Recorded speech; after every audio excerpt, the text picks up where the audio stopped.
예, 안녕하십니까. LG경제연구원의 이청선이라고 합니다.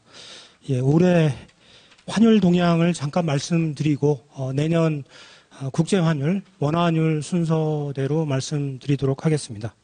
예, 올해 환율 변화의 특징을 몇 가지, 나누어서 말씀드릴 텐데, 가장 우선 예상외로 달러 강세가 진행되었다라고 말씀드릴 수가 있겠습니다.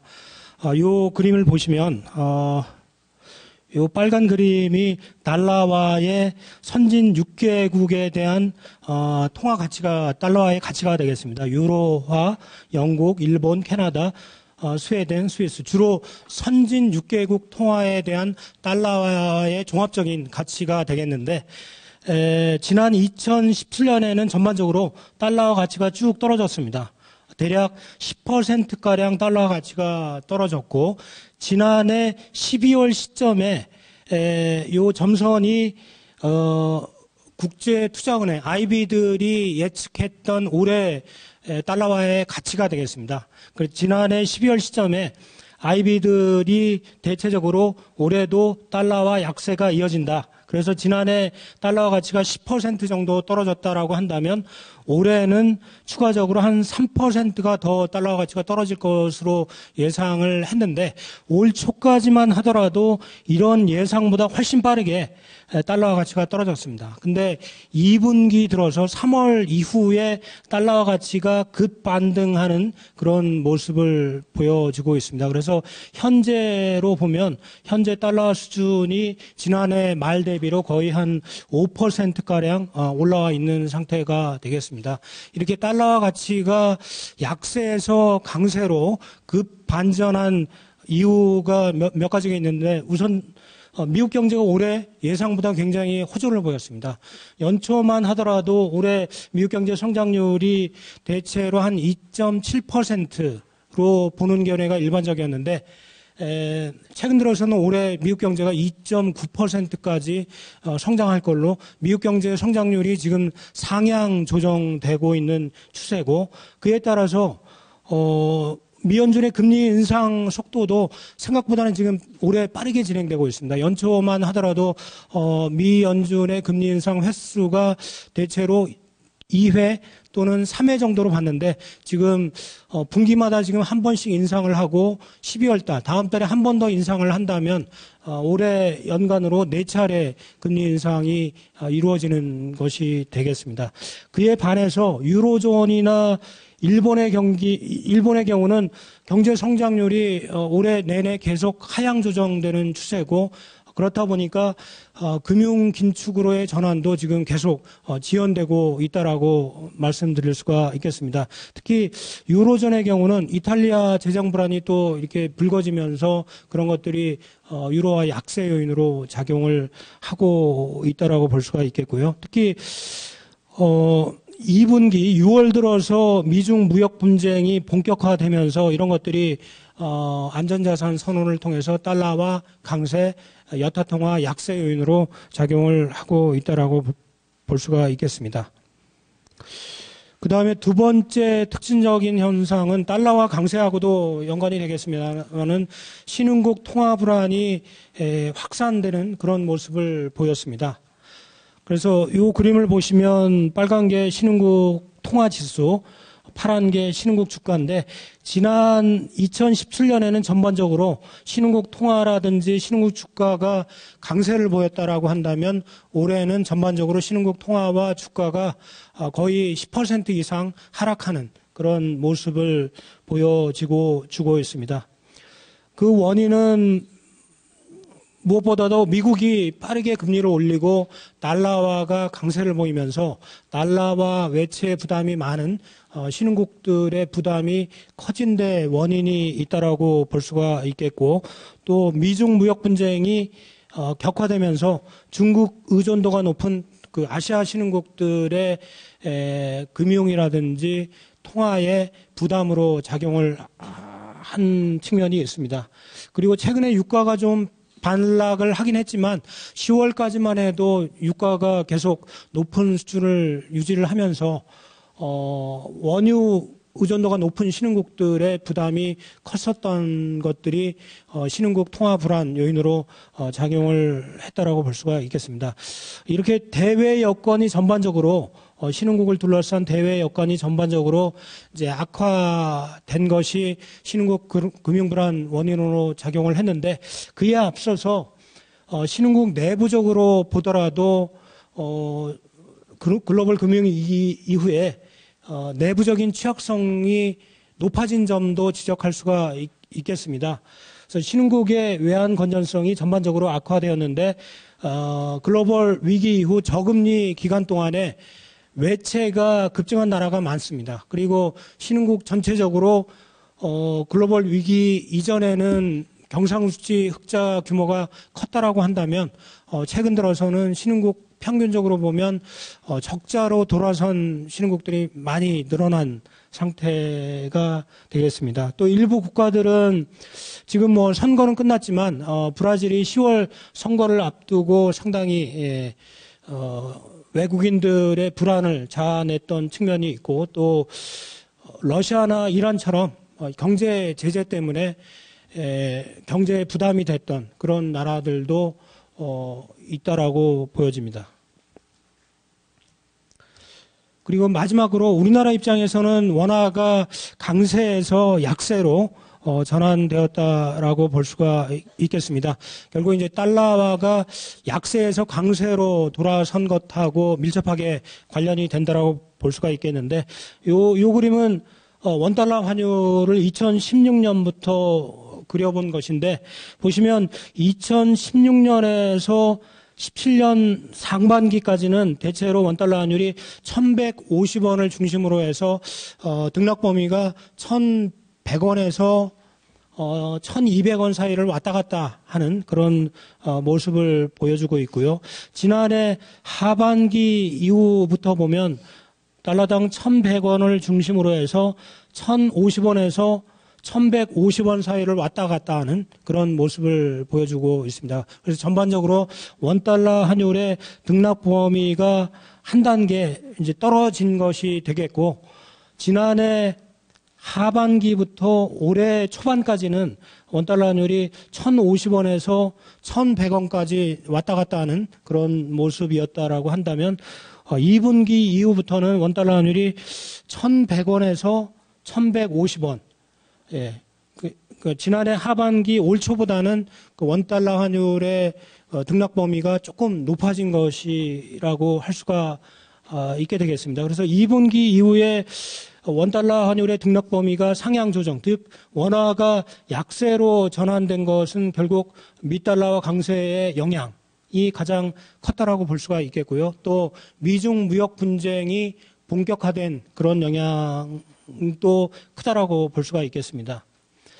또 외국인 주식 투자 자금이 올 들어 전반적으로 빠져나가는 모습을 보여줬는데, 특히 10월 달에만 4.6조 원을 그 외국인들이 팔았습니다. 12월 달에는 거의 제로로 바뀐 그런 상황이라고 볼 수가 있겠고요. 그리고 원달러 환율이 약세로 전환되는 가운데서 선진국 통화보다는 덜 약세를 보이고, 더 약세를 보인 거죠. 선진국 통화, 엔화라든지 유로화보다는 더 약세를 보인 반면에 여타 취약 신흥국 통화에 비해서는 덜 약세를 보이는 그런 모습을 보여주고 있습니다. 그래서 이 그림을 보시면 올해 들어서 현재까지 주요국 통화의 변화율인데, 달러화 가치는 강세지만 뭐 여타 통화는 다 약세입니다. 근데 우리나라 원화는 거의 한 중간 정도 수준. 여타 그 우리나라보다 덜 절하던 통화는 선진국 통화가 많고, 더 절하된 통화는 신흥국 통화들이 많은 상황이라고 볼 수가 있습니다.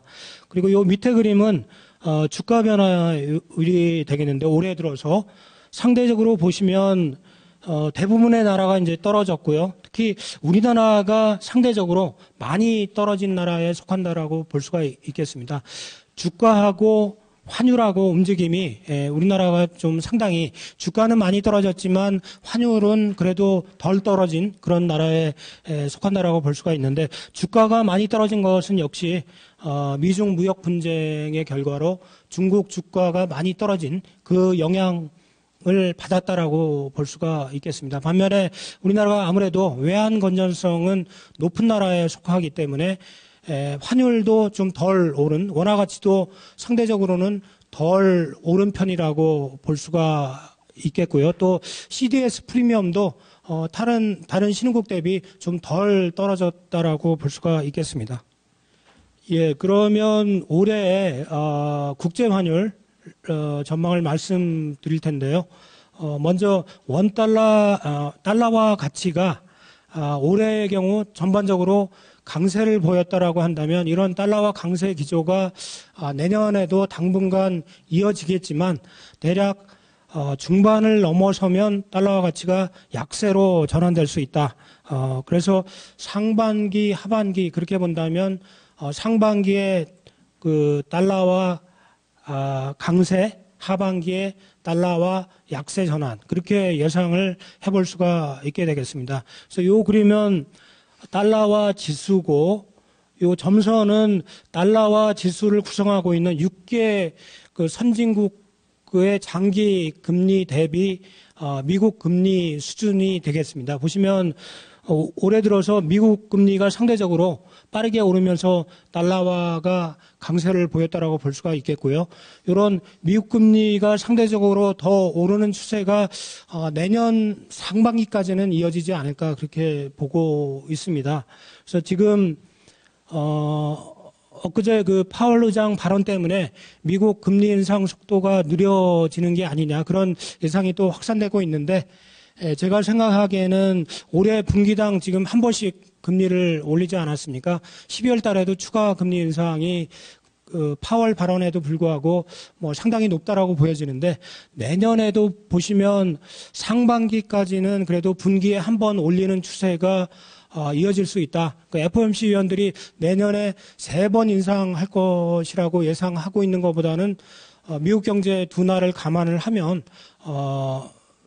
좀 느리게 진행될 수는 있겠지만 최소한 내년 상반기까지는 분기당 한 번 정도 금리를 추가적으로 올리고 미국이 금리 인상을 중단하지 않을까 저희 연구원은 일단 그렇게 보고 있습니다. 그래서 내년 상반기까지는 미국 금리가 상대적으로 빠르게 오르면서 달러와 강세 기반으로 작용을 하겠지만 내년 하반기에 들어서면 미국 금리의 인상이 멈추고 상대적으로 유로존이나 다른 나라의 금리 인상, 금융 긴축이 부각되면서 달러화가 강세로 전환될 것이다. 그렇게 보고 있습니다. 또 지금 보시면은 그 미국 재정 적자가 그러니까 미국이 지금 경제가 좋은 게 트럼프 행정부의 감세 정책의 영향이 큰데 감세 정책 때문에 당장 올해 경제는 좋지만 중장기적으로 그게 미국의 재정을 악화시켜서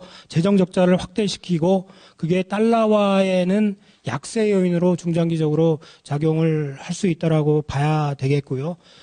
또 하나는 달러화 가치가 지금 BI 실질시로 환율 개념으로 보면 장기 평균 대비 달러화가 고평가 상태라고 볼 수가 있겠습니다. 그렇기 때문에 그런 것들이 중장기적으로 달러화 이제 약세 요인으로 이제 작용을 할 수 있다라고 보고 있습니다. 그리고 이 그림은 80년대부터 달러화 가치, 아까 6개국 선진국 통화 대비 달러화의 가치를 그려본 것인데 보시면 거의 10년 단위로 달러화 가치가 약세 보였다, 강세 보였다, 약세 보였다, 강세 보였다, 그런 모습을 보여주고 있습니다. 특히 민주당 집권 시기에 클린턴 행정부 시절하고 오바마 행정부 시절에 강세를 달러화가 보인 게 관찰이 되고 공화당 행정부 때 특히 이제 레이건 집권 중반에 플라자 합의를 통해서 달러화가 급 약세를 보인 경험이 있고 아들 부시 이 공화당 행정부 때 또 달러화 가치가 전반적으로 약세를 보였습니다. 그래서 민주당 집권 시절에 전반적으로 미국 경제가 좋았고 경상수지 흑자도 줄어들고 재정수지도 개선되는 그런 모습을 보였기 때문에 달러화 가치가 민주당 집권 시기에 강세를 보였다라고 볼 수가 있는데, 그러면은 트럼프 시기는 지금 어떤지, 지금 당장은 미국 경제가 좋은 것 같지만 결국은 중장기적인 달러화 가치의 흐름은 이미 좀 약세 쪽으로 꺾인 게 아닌가 싶고요. 그렇지만은 과거처럼 이렇게 달러화 가치가 빠르게 약세로 돌아설 정도는 또 아니다. 그렇게 생각을 일단은 하고 있습니다. 결국은 이제 달러화 가치가 상반기에 강세 기조, 하반기에 약세로 이제 전환된다라고 한다면 여타 통화들은 그런 달러화 가치 움직임하고 결국은 반대로 움직인다라고 보시면 될 것 같습니다. 그래서 상반기에는 올해처럼 약세 기조가 전반적으로 유지되겠지만 내년 하반기에는 전반적으로 강세 기조로 전환되는 그런 모습이 예상된다, 그렇게 볼 수가 있겠는데요. 요 그림은 달러 유로 환율과 미국 금리와 독일 금리의 차이가 되겠습니다. 올해 들어서 미국 금리가 독일 장기 금리보다 상대적으로 빠르게 오르면서 유로화는 약세를 보였다라고 볼 수가 있는데, 이런 기조가 내년 상반기까지는 이어지겠지만 내년 중반 이후로 미국이 금리 인상을 멈추고 유로존은 내년 중반에 금리를 올릴 것으로 지금 예상이 되고 있습니다. 올 연말에 양적 완화를 종료를 하고 내년 중반쯤에는 드라기 총리가 내년 10월에 퇴임을 하게 되겠는데, 퇴임 이전에 마이너스 금리, 지금 미국 유로존의 정책 금리는 마이너스 0.4%입니다. 초과 지준에 대한 예측 금리가 마이너스 0.4%인데 이거를 그래도 조금 상향 조정하고 난 후에 드라기 총리가 퇴임할 가능성이 높다. 그래서 내년 하반기에 미국과 유로존 간의 장기 금리가 조금 축소되는 쪽으로 가면서 유로화가 강세로 전환될 수 있다, 그렇게 보고 있습니다. 그래서 다만 유로화 향방의 변수는 이탈리아 재정 불안이 어떻게 될 것이냐, 그게 고비마다 한 번씩 유로화를 유동치게 하는 변수가 될 수 있다라고 볼 수가 있겠고, 또 하나 변수는 브렉시트가 어떻게 이루어지느냐가 또 중요한 변수가 되겠습니다. 그래서 저희가 생각하기에는 우여곡절은 있겠지만 또 영국 내에서 지금 논란이 되고 있지만 결국은 소프트 브렉시트로 갈 가능성이 결국은 높지 않느냐. 그렇게 되면 파운드화와 더불어서 유로화가 강세 쪽으로 갈 수 있다, 그렇게 보고 있습니다. 그리고 엔화는 경제 펀더멘털로 보면 상대적으로 여전히 내년에도 약세 요인이 우세하다라고 보여집니다. 내년에도 보시면은 미국이, 다른 나라는 지금 선진국들이 물가 목표치 2%에 다 도달을 했는데 일본만 지금 2% 목표치에 도달하지 못했고 내년에도 마찬가지로 예상이 됩니다. 그래서 내년에도 일본은 의미 있는 통화 긴축에 나서기 힘들다라고 보여지고 있습니다. 그렇기 때문에 그 경제 여건상으로는 여전히 엔화 약세 압력이 있겠지만 결국 엔화도 달러화의 움직임에 상대적으로 영향을 받을 것이라고 보여지고요. 또 엔화가 요 실질 치료 환율로 보면 장기 평균에 못 미치고 있는 저평가 상태라고 보여집니다.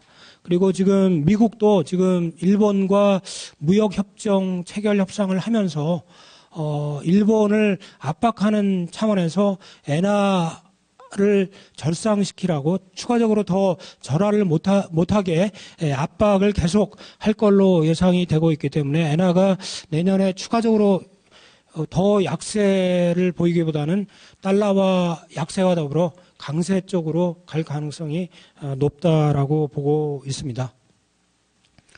그리고 위안화도 절하 압력이 당분간 지속되겠지만 2019년 종반을 고비로 소폭 절상으로 돌아설 수 있다, 그렇게 보고 있습니다.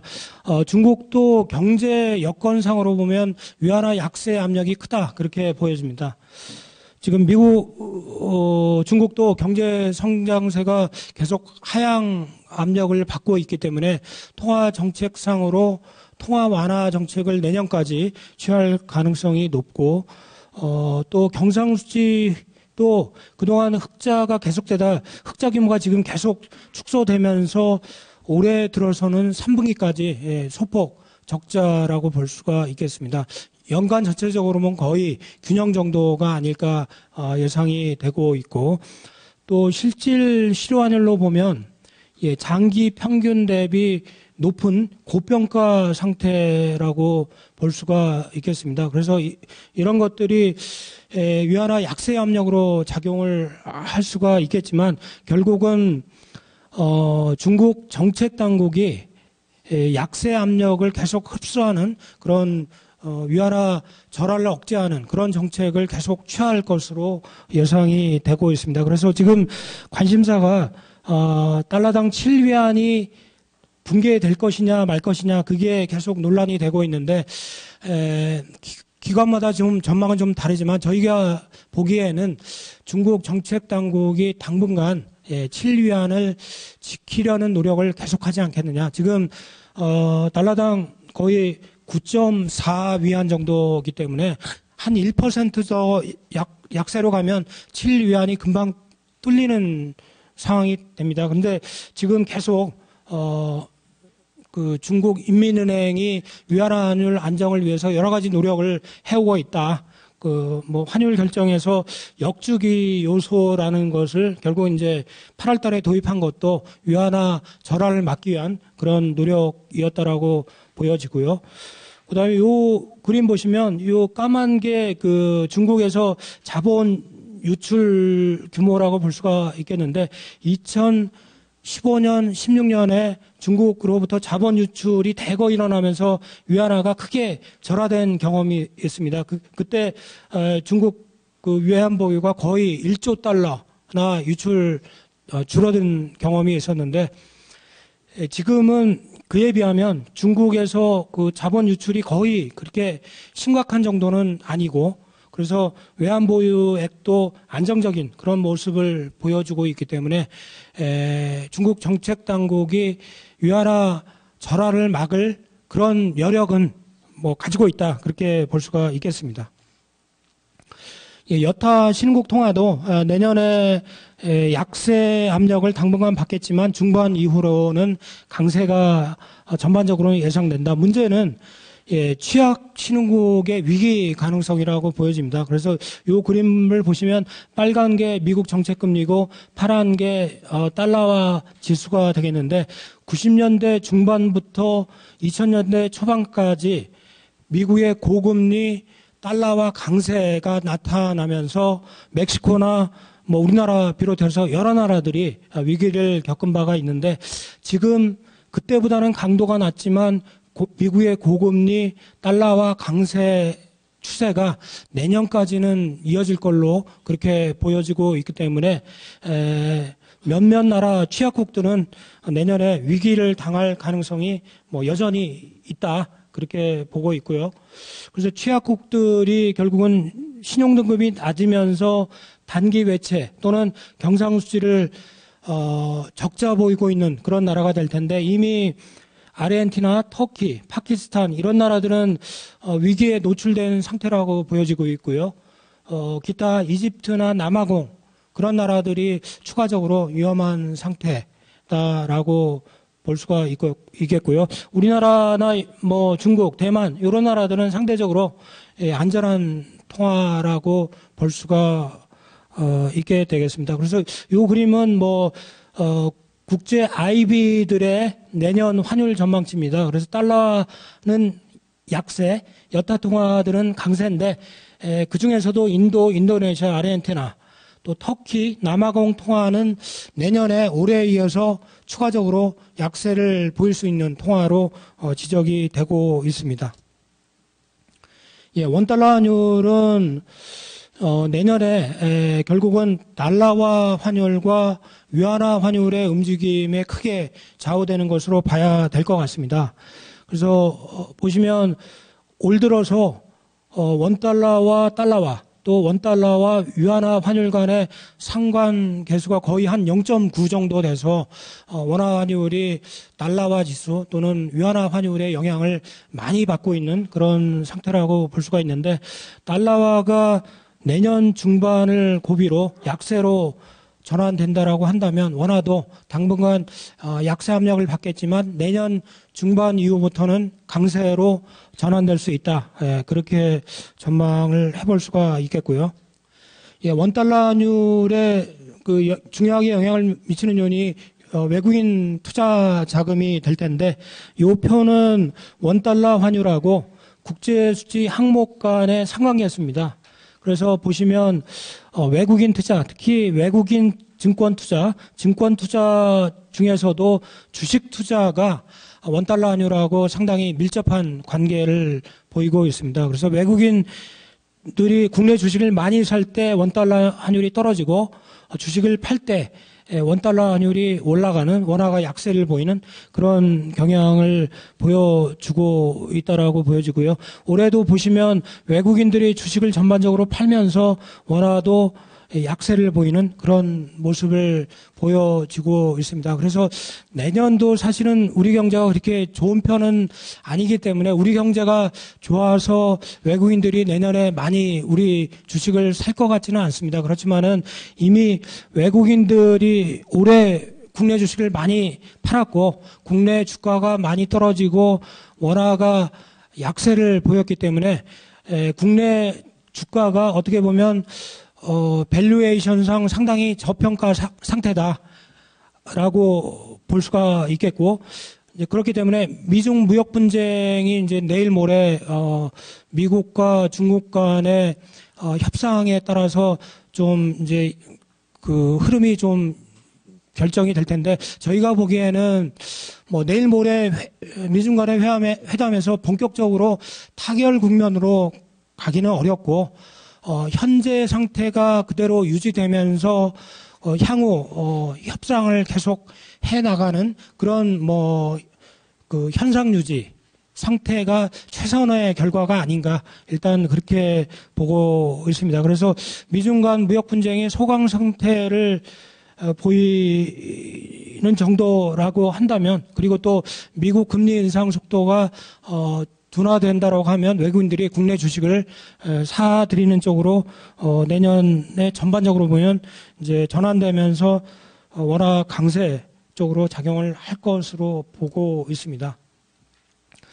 그리고 요 그림은 이제 한미 간의 금리 역전이 자본 유출에 어떻게 영향을 미치느냐의 문제인데, 오늘 이제 한국은행이 금리 인상을 하면서 한미 간의 금리 격차가 0.5%로 줄어들었습니다만은 내달에 미국이 금리 인상을 하면 다시 0.75로 확대될 가능성이 높고요. 내년에도 1%포인트로 추가적으로 한미 금리 역전폭이 커지겠지만, 이 금리 역전 때문에 국내에 들어와 있던 그 외국인 자금이 대거 빠져나갈 정도는 아니라고 보여집니다. 그래서 금리 역전폭보다는 요즘 하루에도 원달러 환율이 1%, 2% 변하는 때도 있기 때문에 금리 역전폭보다는 결국 이제 환율 변화에 대한 기대가 더 중요한 변수가 아니냐. 물론 금리가 역전됨으로써 외국인 자금이 덜 들어오는 쪽으로 작용을 할 것이기 때문에 그런 것들이 원화 절하 압력을 높이는 쪽으로 이제 작용을 한다라고는 봐야 되지 않을까 싶습니다. 그리고 실질 실효 환율로 보면은 저희가 장기 평균 대비 지금 높다, 고평가 상태라고 보여지지만 IMF나 미국 재무부 입장에서는 저희가 경상수지 흑자경화가 워낙 크기 때문에 아직도 원화가 저평가 상태라고 보고 있습니다. 그렇기 때문에 이런 것들이 미국의 환율 보호사라든지 그런 쪽에서 원화의 절하를 억제하는 그런 쪽으로 작용을 한다라고 보겠고요. 또 마지막으로 과거에는 원화가 빠르게 절상이 되면 한국은행이 외화를 매입해서 절상 압력을 흡수하는 노력을 했는데 지금은 그게 힘들어졌습니다. 이미 지난해 이후 올 초까지 절상 국면에 그 한국은행의 외화 매입 규모가 과거에 비해서는 굉장히 줄어들었는데 그런 것들이 결국은 내년부터 이제 외환시장 개입 내역을 공개하도록 되어 있고 또 미국 재무부의 그 환율 보고서에서 환율 조작국 지정 위협 또 한미 FTA 그 개정 협상에서 환율 조항이 추가적으로 들어간 그런 것들이 지금 영향을 미치고 있기 때문에 앞으로도 환율이 급변동할 때 이 급변동을 막기 위한 시장 개입은 계속되겠지만 환율 추세를 바꾸는 그런 개입은 앞으로 어려워질 수 있다. 그렇게 저희는 보고 있습니다. 그래서 마지막으로 원달러 환율을 타통화하고 비교를 해서 전망을 해보면 올해 원달러 환율 평균은 대략 한 1,100원 정도, 그리고 기말 기준으로는 지금 원달러 환율이 어제 그제 많이 떨어져서 1,120원 정도인데 대략 1,120원에서 30원 사이에서 올해 마감되지 않겠느냐 그렇게 보여지는데 내년에는 원달러 환율이 1,110원, 연평균으로는 올해보다 조금 더 높다. 그래서 원화가 약세를 보이겠지만 연말 기준으로는 내년 말에 다시 1,100 밑으로 가서 연말 기준으로 보면 올해보다는 이제 원화가 강세를 보이는 그런 모습이 되겠습니다.